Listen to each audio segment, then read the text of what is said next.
What happens when one of comedy's most controversial voices clashes with morning television's brightest star in a battle that spirals completely out of control? In just 44 seconds, a simple question turns into an absolute disaster that ends with security being called and a furious walk-off that nobody saw coming. Before we dive into this unbelievable meltdown, make sure you hit that subscribe button right now. We bring you daily videos exposing Hollywood's darkest scandals, the confrontations they don't want you to see, and the moments that make careers explode in real time. Trust me, you won't want to miss what's coming next on this channel. Last night's episode of Good Morning Britain started like any other morning show, with Kate Garraway sitting across from Ricky Gervais, ready to discuss his latest comedy special. The morning sunlight streamed through the studio windows, casting everything in that perfect television glow that makes guests look their best. Production assistants scurried around, making final adjustments to the lighting, ensuring every camera angle captured the scene perfectly. Kate's makeup artist gave her one last touch-up, while Ricky sat casually in the guest chair, scrolling through his phone with that trademark smirk playing on his lips. The countdown began.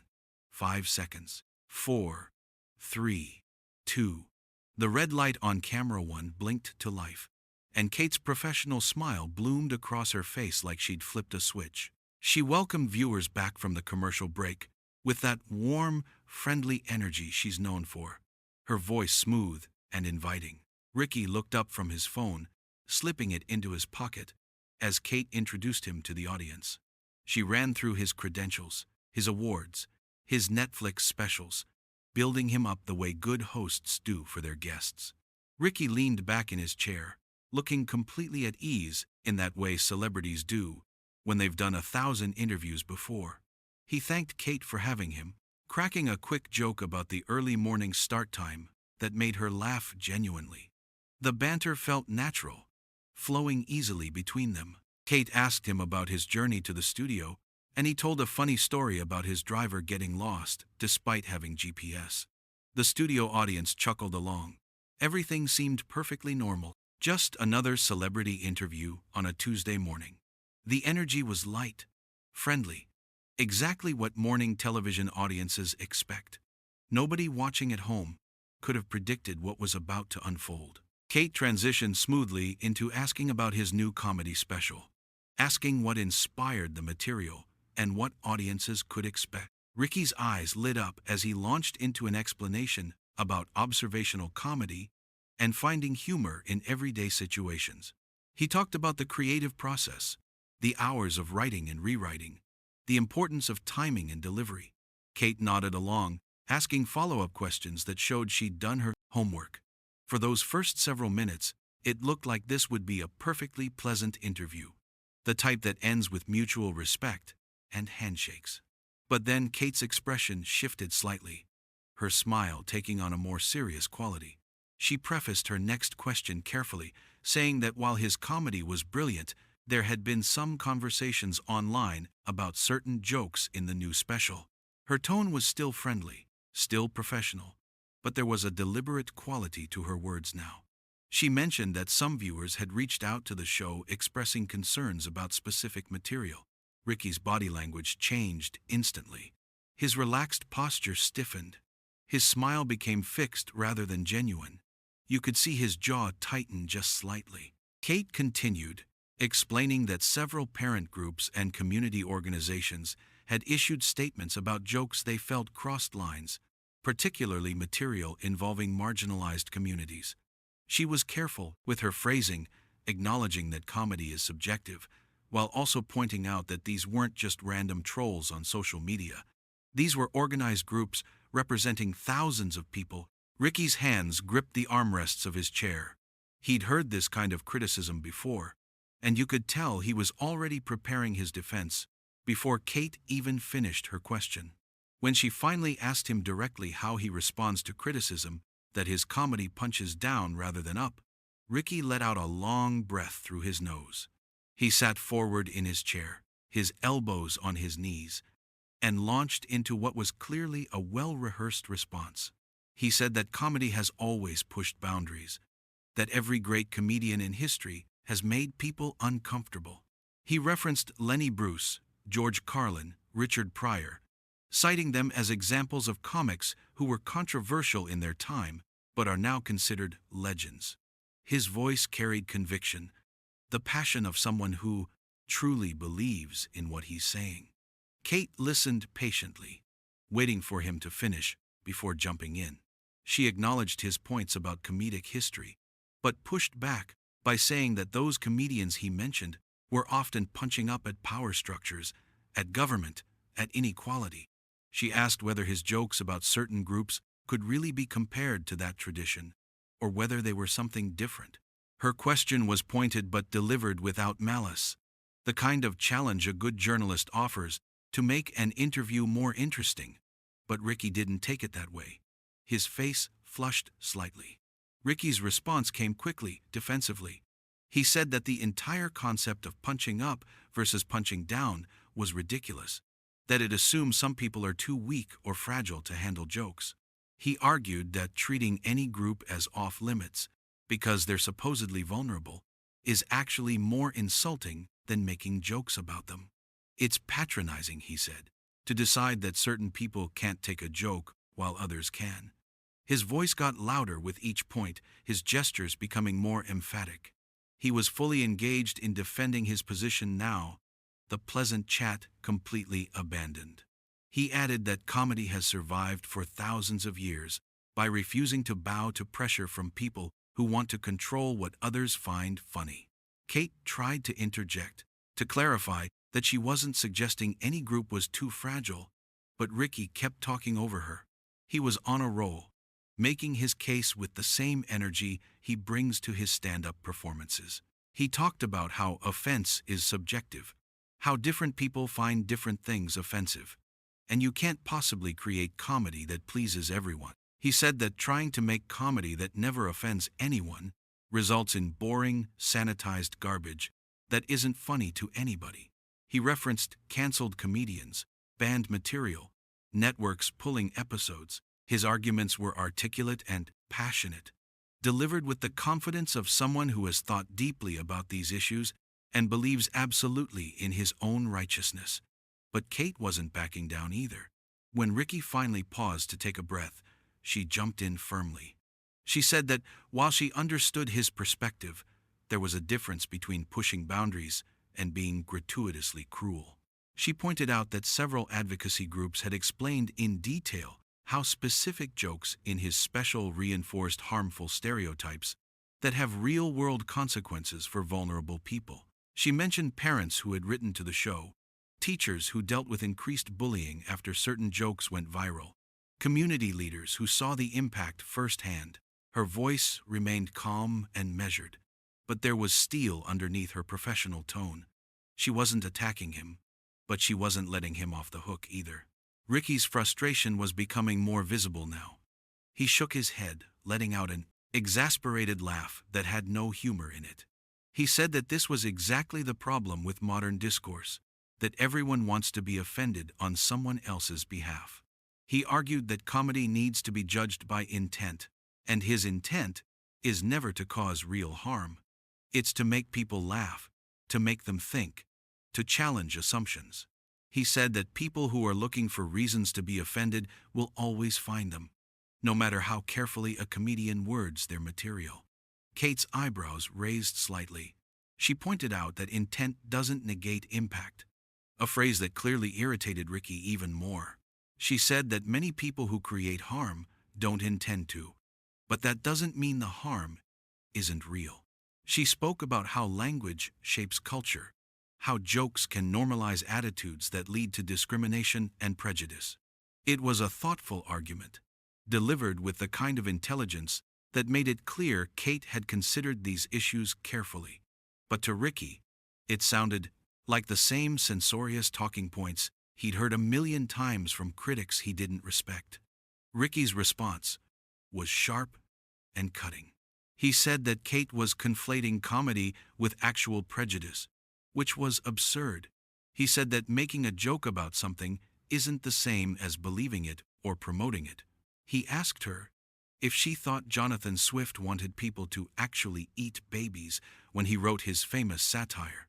The reference was pointed, designed to make Kate look unsophisticated if she didn't understand the comparison.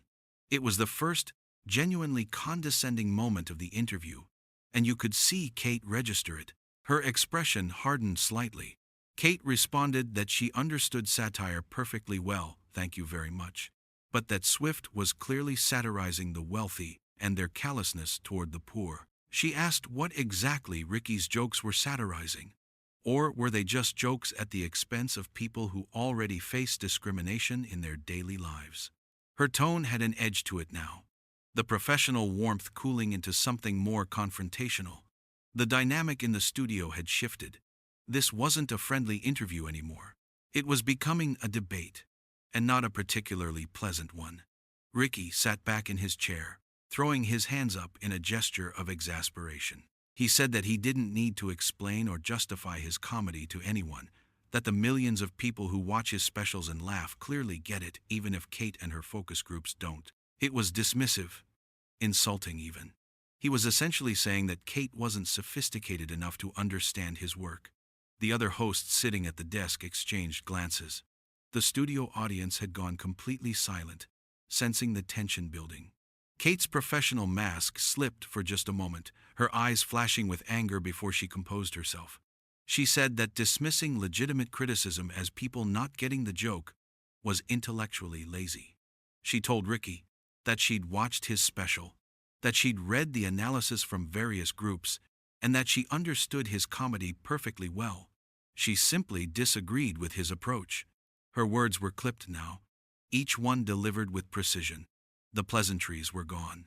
They were in the middle of a real argument now. Ricky leaned forward again, pointing his finger at Kate. He said that this was the problem with mainstream media, that they invite comedians on and then ambush them with moral lectures about what's acceptable to joke about.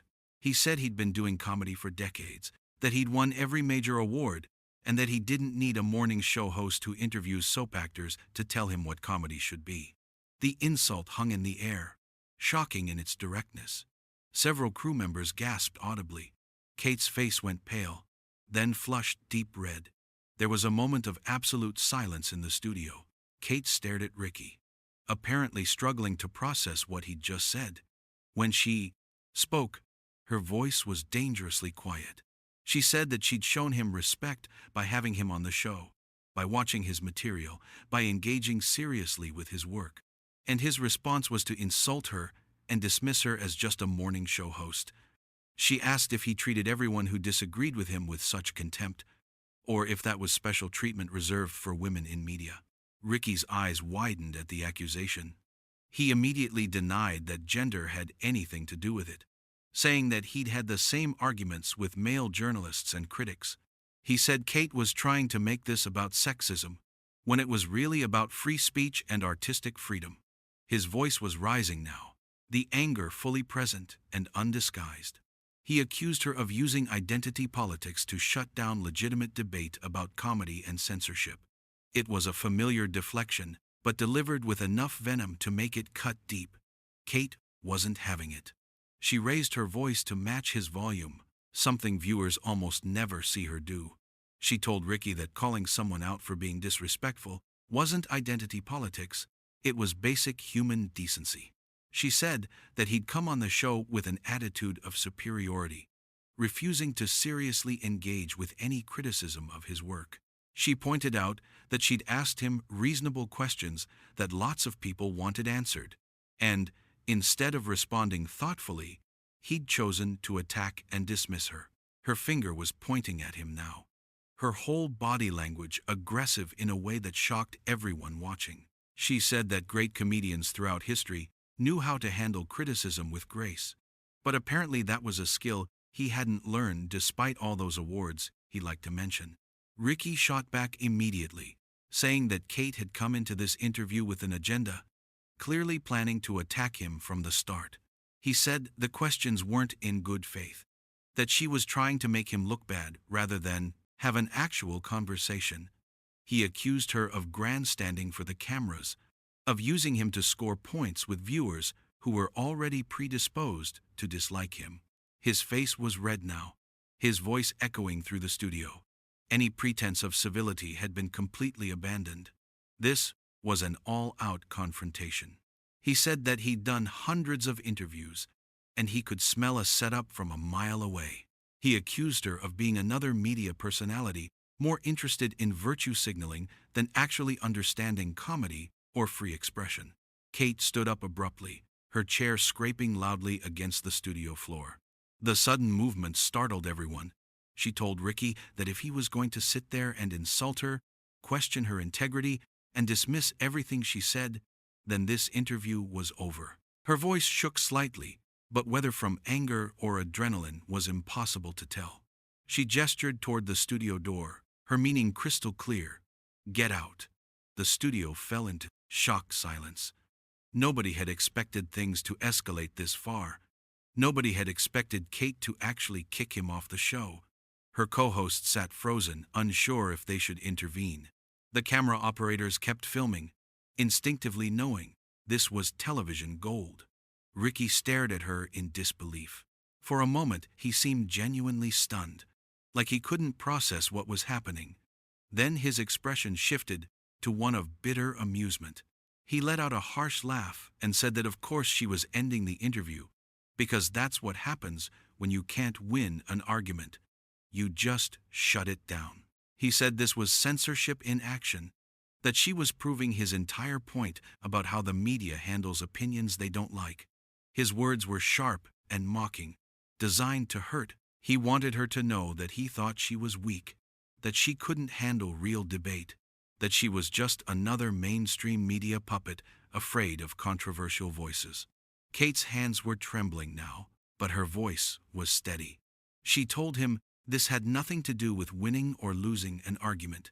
It had everything to do with him being incredibly disrespectful on her show. She said that she'd invited him as a guest, and he'd repaid that hospitality by insulting her, dismissing her questions, and acting like he was too important to be challenged on anything.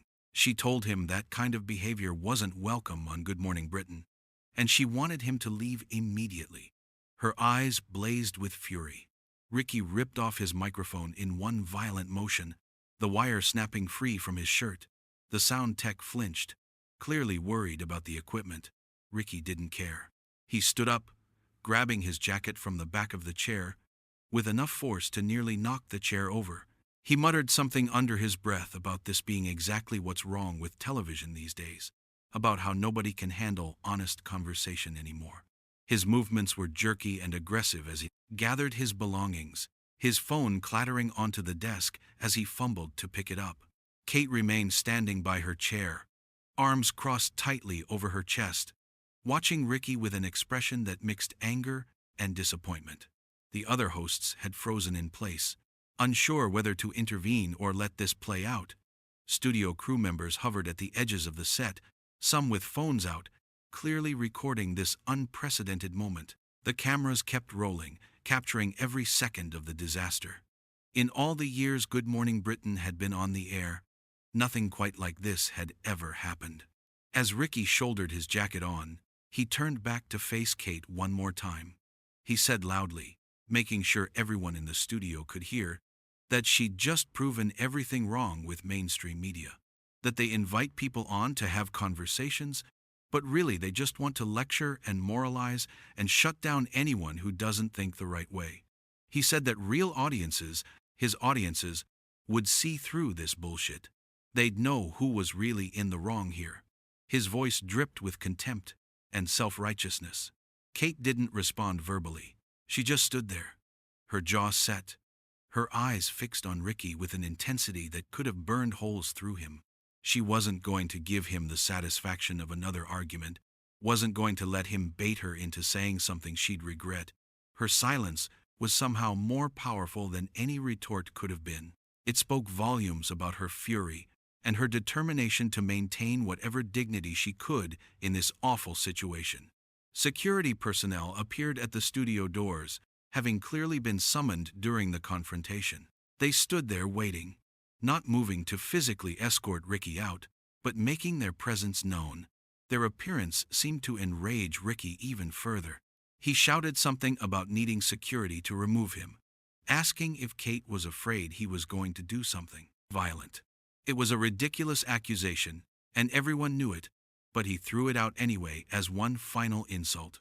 Ricky stormed toward the exit, his footsteps loud in the heavy silence. He walked past the security guards without looking at them, his face still flushed with anger. As he reached the door, he stopped and turned back one last time. He looked directly into the camera and said that this was what censorship looks like in real time, that this was how the establishment treats anyone who refuses to bow to their rules about what you're allowed to say and think. Then he pushed through the door with enough force that it slammed against the wall. The bang echoed through the studio. The door swung shut behind him, and for a long moment nobody moved. The studio was frozen in shock. Kate slowly uncrossed her arms and sat back down in her chair, her movements careful and deliberate. She took a deep breath, visibly trying to compose herself. Her hands were still shaking as she straightened the papers on the desk in front of her.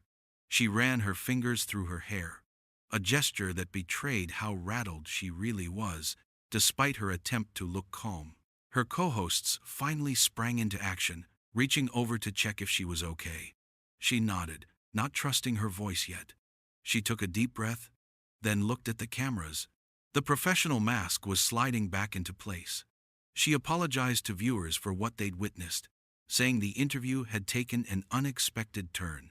She said Good Morning Britain welcomes diverse viewpoints but also maintains standards of respect and civil discourse. The other presenters jumped in to support her, trying to lighten the mood. But the atmosphere remained heavy. Kate glanced toward the door one more time, a complicated expression on her face. She'd never kicked a guest off before. It was unprecedented. And while she seemed confident she'd made the right call, you could tell she was shaken. Kate pulled herself together. Transitioning to the next segment, her voice wasn't quite as warm as usual, but she was powering through. The shadow of the confrontation hung over everything. This would be the clip everyone talked about, the moment that defined this episode. As the show moved toward its conclusion, Kate made another brief statement about the incident. She thanked viewers for their support, reiterating that the show remained committed to free speech, but never at the expense of basic decency. The credits rolled, and Kate remained at the desk, chatting with her co-hosts. Staff members began dismantling equipment. Kate finally stood, accepting hugs from crew members. She gathered her papers slowly, the confrontation having drained her. She walked toward her dressing room with her producer and assistant, their heads bent together in serious conversation. The door closed, providing privacy after the public battle. Outside the building, Ricky was long gone, having left immediately after his dramatic exit.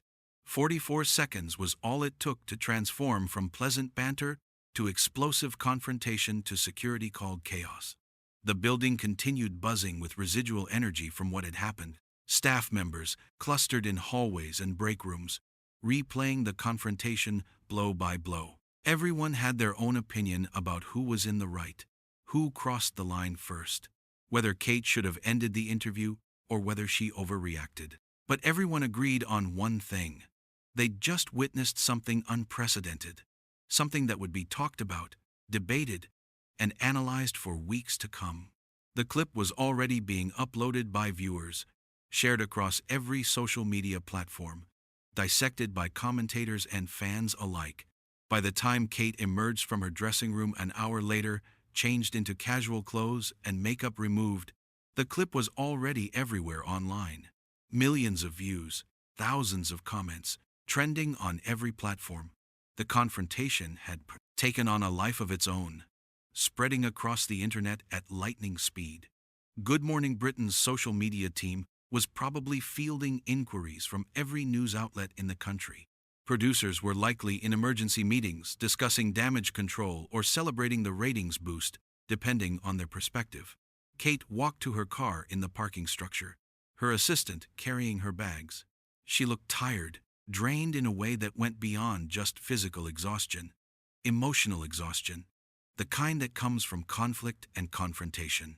She'd handled it as well as anyone could, but that didn't make it any less difficult. 44 seconds had changed everything about her morning. In less than a minute, a professional interview had transformed into the most explosive confrontation Good Morning Britain had ever broadcast. The dramatic confrontation on Good Morning Britain had ended exactly as these things always seem to end, with someone walking out, a door slamming, and everyone left behind, trying to figure out what the hell just happened.